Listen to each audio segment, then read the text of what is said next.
Penggerebekan gudang miras di wilayah Cilebu Timur, Kecamatan Sukaraja, Kabupaten Bogor, berhasil dilakukan Satres Narkoba Polresta Bogor Kota. Selain barang bukti, petugas juga mengamankan 5 orang tersangka. Peristiwa penggerebekan ini berawal dari pengembangan Polsek Bogor Timur mengamankan 1 truk di kawasan Wangun Tajur. Lalu dari pengungkapan terdapat polisi mengembangkan hingga penggerebekan gudang tersebut yang baru 1 tahun beroperasi.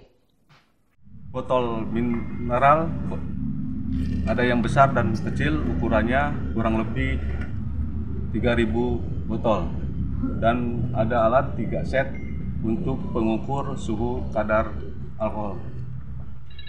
Untuk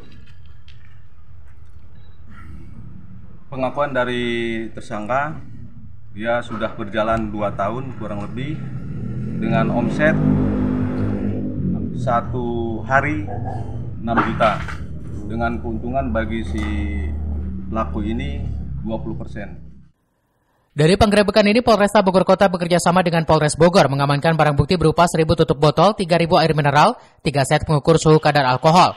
Akibat perbuatannya, kelima pelaku dijerat dengan pasal 106 Undang-Undang Nomor 7 Tahun 2014 tentang perdagangan, yaitu izin edar tanpa izin.